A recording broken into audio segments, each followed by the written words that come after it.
Hello, in this video I'm going to show you how to do the Loopy rib stitch. This is actually, it's a rake stitch or a double knit stitch. It's a very tight stitch. This is made using this loom right here.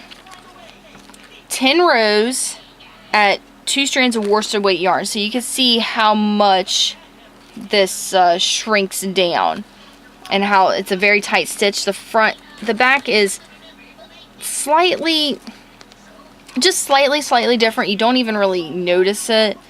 But here's the card. This is what it looks like.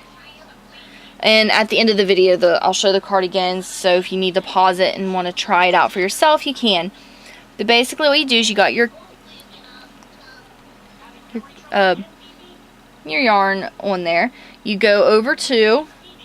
You go under and you go over 2, and you just do that all the way down.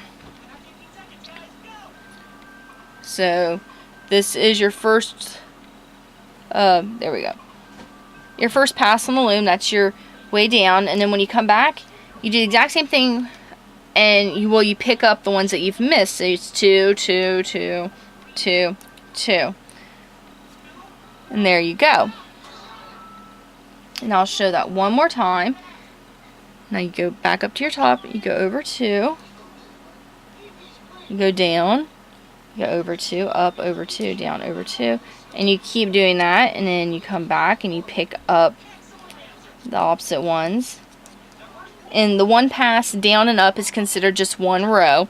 Now something to remember with this stitch, it's a very tight stitch, so you want to wrap these as loose as you can when you are knitting them, and you'll do a few rows and you'll see exactly what I'm talking about, because it gets very, very tight.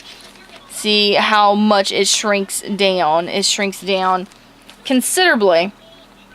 It's only about this wide from this whole loom. So that is how you do, I already forgot the name of it, the Loopy rib stitch. And get this card and hold it up again. Look to where you don't see the... Alright, if you want at this point, you can pause it. You can write the pattern down yourself, or you can pause it and do your own. But there you go.